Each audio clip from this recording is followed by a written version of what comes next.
욥은 의로운 사람이다. 이것은 하나님이 직접 하신 말씀입니다. 여호와께서 사탄에게 이르시되 네가 내 종 욥을 주의하여 보았느냐. 그와 같이 온전하고 정직하여 하나님을 경외하며 악에서 떠난 자는 세상에 없느니라. 그러나 정말 이상한 것은 이것을 굳이 왜 사탄에게 자랑하셨냐는 것입니다.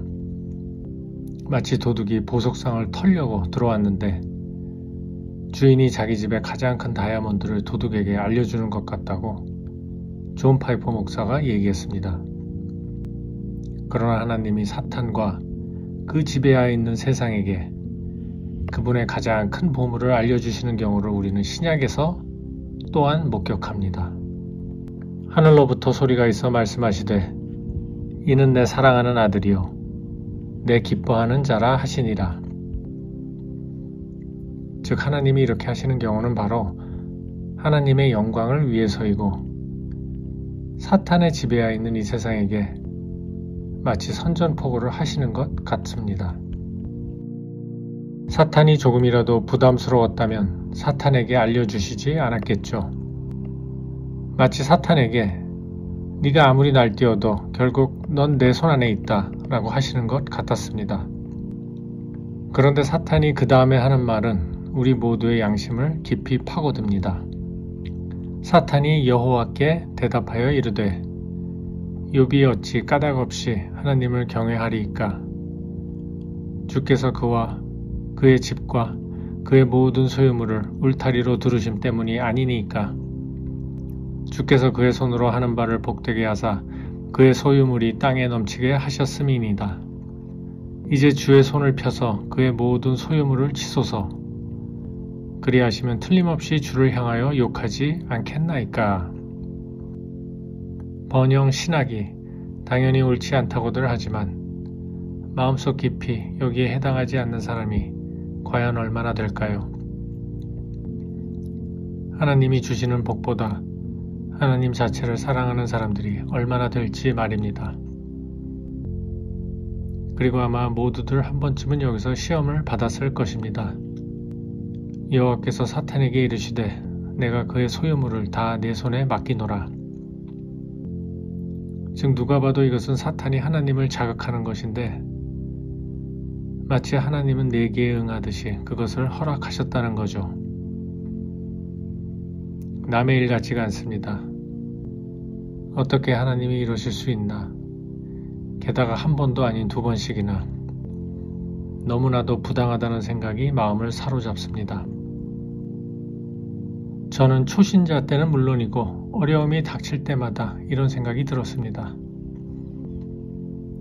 그러나 시간이 지나면서 저 같은 죄인이나 또는 저보다 훨씬 나은 욥이 고난을 받을 때에는 그렇게도 마음이 흔들리면서 죄가 아예 없으신 그것도 창조주이신 예수님이 그보다 더한 고난과 죽음에 이르신 것에 대해서는 상대적으로 덜 영향을 받는 저 자신의 모습에 많은 부끄러움을 느끼게 되었습니다. 그리고 욥을 사탄의 손에 맡기신 하나님의 속뜻을 완전히 이해할 수는 없지만 적어도 사탄에게 항상 경계선을 그어주셨고 그 안에서 사탄이 무엇을 하더라도 결국 하나님이 해결할 수 없는 파국은 없을 것이라는 전지전능하신 하나님의 자신감이 느껴졌습니다. 그리고 사탄도 결국 하나님의 영광을 위한 도구에 지나지 않는다는 것을 우리는 깨닫게 됩니다. 그리고 욥의 친구들에 대해서도 항상 잘못된 점들이 많이 지적이 됩니다. 그러나 이들이 한 얘기를 자세히 들어보면 맞는 말들이 많습니다. 즉 따로 읽어보면 마치 시편이나 잠언을 읊는 것 같기도 합니다. 그리고 만일 이들의 말이 다 틀린 것이었으면 글쎄 그것으로 이렇게 성경의 많은 분량을 차지했다는 것이 저는 항상 의문이었습니다. 이것이 저에게는 이 욥기의 가장 이해하기 어려운 부분이었습니다. 게다가 고린도전서에서 이 세상 지혜는 하나님께 어리석은 것이니 기록된 바 하나님은 지혜 있는 자들로 하여금 자기 꾀에 빠지게 하시는 이라 하였고 이 말은 바로 욥의 친구 중 엘리바스의 말을 인용한 것이라서 더욱 저를 혼란스럽게 했습니다. 즉 이들의 말 중에 옳은 것도 있다는 것을, 아니 나름 꽤 많다는 것을 인정할 수밖에 없었습니다. 그러나 아무리 옳은 말이라도 그것을 적용해야 할 상황이 중요하다는 것을 가리키는 것 같았고, 올바른 신학이나 교리가 자칫 잘못 적용되면 이렇게 잔인해질 수도 있음을 보여주었습니다. 또 사탄이 권세를 잡은 이 세상의 일들이 꼭 권선징악으로 결론나지 않을 수도 있다는 것을 가리키는 것 같기도 했습니다. 어떻게 보면 기본적인 하나님의 규칙은 잠언에서 주장하는 것과 같지만 우리가 잠깐 지나가는 이 세상은 그렇지 않을 수도 있다는 것을 욥기 그리고 전도서 등에서도 알려주는 것 같았습니다. 엄청난 고난에도 불구하고 욥은 처음에는 너무나도 놀라운 모습을 보여줍니다. 이 모든 일에 욥이 범죄하지 아니하고 하나님을 향하여 원망하지 아니하니라. 이 모든 일에 욥이 입술로 범죄하지 아니하니라. 그러나 그도 인간이기에 결국 자신의 태어난 것까지 저주하게 됩니다. 그리고 그때부터 친구들과의 다툼이 시작되고요. 친구들도 처음에는 예의를 차리는 모양새를 보이다가 점점 더 표현이 거칠어지고 나중에는 아예 욥을 죄인 취급하기에 이릅니다.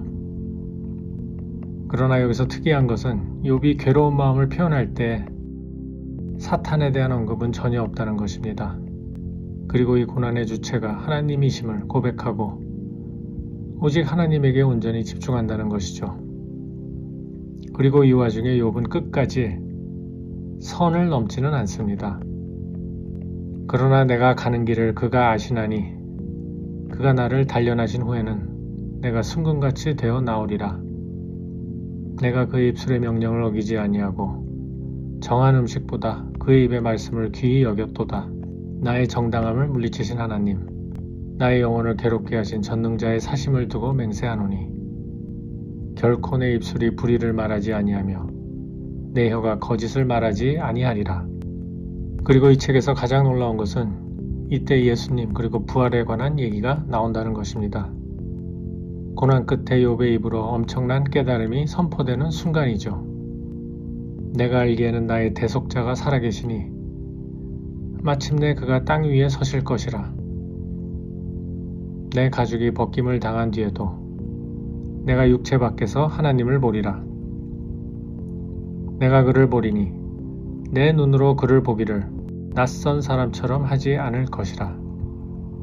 그리고 세 친구와 욥의 말이 그치고 나서 나오는 특이한 인물이 있습니다. 욥이 자신을 의인으로 여김으로 그 세 사람이 말을 그치니 람 종족 부스 사람 바라겔의 아들 엘리후가 화를 내니 그가 욥에게 화를 내면 욥이 하나님보다 자기가 의롭다 하며 또 세 친구에게 화를 내면 그들이 능히 대답하지 못하면서도 욥을 정죄함이라. 즉 욥이 하나님보다 의롭다 한 것에 대해서는 욥에게 화를 내었고 세 친구가 의인이면 고난을 받을 수 없다는 생각에 사로잡혀서 욥을 정죄한 것에 대해서 화를 냅니다. 이 젊은이가 하는 말을 들어보면 그 전에 세 친구와 비슷한 것 같기도 합니다. 그러나 여기서도 존 파이퍼 목사님이 얘기하듯이 엘리후의 말이 무려 6장이나 할애가 된 데다가 그의 말에 욥과 세 친구 누구도 반론을 제기를 하지 못했습니다. 그리고 하나님이 엘리후에게는 꾸중을 전혀 안 하셨다는 것이 결정적입니다. 그러므로 엘리후가 한 말은 다 옳다고 보면 되고 의로운 사람도 고난을 받을 수 있다는 설명을 하게 됩니다. 이 엘리후에 대한 존 파이퍼 목사님의 말씀이 이 욥기를 이해하는 데 많은 도움을 주었습니다. Elihu has a category that the friends didn't, namely of the suffering righteous or the sinful righteous who need ongoing purification. The righteous sinner, the sinful righteous. He has a category for that. It's like we Christians do. So let's read starting in verse 6 in chapter 36. He does not keep the wicked alive, but gives the afflicted their right. It seems like he's contrasting the wicked and the afflicted, which means, if he is, that he's got this category for righteous afflicted, because it's different from the wicked. Verse 7, he does not withdraw his eyes from the righteous. So now we know that the afflicted are the righteous. Now that's a new category. Eliphaz, Bildad, and Zophar, they didn't think that way. He sets them forever and they are exalted. Now, if you stopped right there, it would sound a little bit like Eliphaz. But then you keep reading. And if they, that's the righteous, if they are bound in chains, you got the righteous bound in chains and caught in cords of affliction, which means clearly now that he's got the righteous suffering. That's hopeful for Job.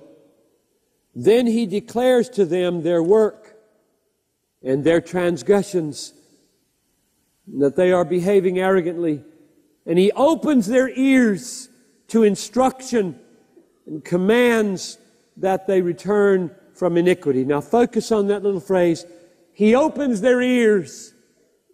This is Elihu's fundamental contribution to suffering and our understanding of it. He's saying, yes, the righteous suffer. Yes, they are sometimes bound in chains. Yes, they endure affliction. What is God doing for the righteous? For those who have a sediment of pride and wickedness in their lives, but they're basically good people. What is He doing? He's saying, God is opening their ears to instruction so that they can know the rest of their sins, so they can know their true condition, so that they can know God at a new level.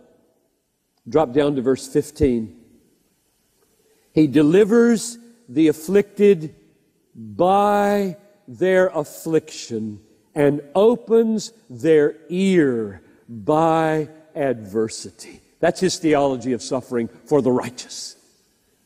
The righteous suffer and they are delivered by their affliction. He delivers the afflicted by their affliction. How is that? Well, because He opens their ear by their affliction. Do you remember that section in Psalm 119, verse 71, that Martin Luther loved? Martin Luther said there were 3 ways to handle the Bible and to grow in grace. Meditation, supplication, and suffering. You want to know your Bible? Meditate, pray, and suffer. And he based it on Psalm 119, verse 71, which says, "It was good for me that I was afflicted, that I might learn thy statutes." Luther made a huge deal out of that for his own discoveries. He thanked God for the blessed papacy and all their attacks on him because they've made me a right good doctor of theology. That's what suffering does. I think that's Elihu's theology here. He delivers the afflicted by their affliction. How so? By opening their ear by adversity. I mean, who of you who's lived long enough to suffer some would not say with the Bible, I have discovered more of God, more of His sovereign goodness, more of His grace, more of His wisdom, more of His preciousness, more of His shepherd care in my dark days than all my bright days combined. Who would not say that? That's the way it works. 어쨌든 하나님이 끝까지 욥에게 고난받는 이유를 알려주시지 않습니다. 마치 그 큰 뜻을 피조물인 인간이 감히 알 수도 없고 들어도 감당할 수 없다는 듯이 말입니다. 그러나 그 고난을 통해서 욥이 얻은 가장 큰 것은 이것이라고 생각합니다. 즉 욥은 하나님을 직접 만나게 되었습니다. 하나님의 음성도 직접 듣게 되었습니다. 그리고 비록 혼이 많이 나긴 했지만 결국 하나님을 통해서 회복을 하게 됩니다. 우리도 마찬가지로 고난을 통해서 진정으로 하나님을 찾게 되고 만나게 되고 주님 안에서 회복하는 것 같습니다. 세대주의에서는 욥이 환난기를 겪는 이스라엘 민족을 상징한다고 합니다. 그 시절에는 예수님의 십자가도 없었고 성령님에 의한 거듭남도 없었으니까 그 말에도 일리는 있을 것 같고요. 결국 환난기를 거쳐서 회복되면서 천년 왕국을 맞이하는 것이 욥기의 결말과도 비슷한 것 같기도 합니다. 어쨌든 결론적으로 욥은 일반적인 사람이 아니었고 아주 의로우면서 가장 부하고 명예로운 한마디로 매우 특별한 선택된 사람이었습니다. 그리고 그 고통 또한 일반 사람이 받는 것과는 차원이 다른 아주 특별한 경우였다고 봅니다. 그런 면에서는 욥이 결국 예수님을 예표하는 인물이라고 봐도 될 것 같습니다. 그리고 구약 전체가 결국에는 자신에 대한 얘기라고 예수님이 직접 말씀하셨죠. 우리의 전적인 타락을 충분히 이해하고 욥기를 보면 원래 욥이 받는 고난은 결국 우리 모두에게 합당한 심판을 받는 것이라는 생각도 듭니다. 그리고 그런 심판을 최대한 미루시고 예수님을 통해서 구원의 길을 마련하신 하나님께 감사드립니다. 아멘.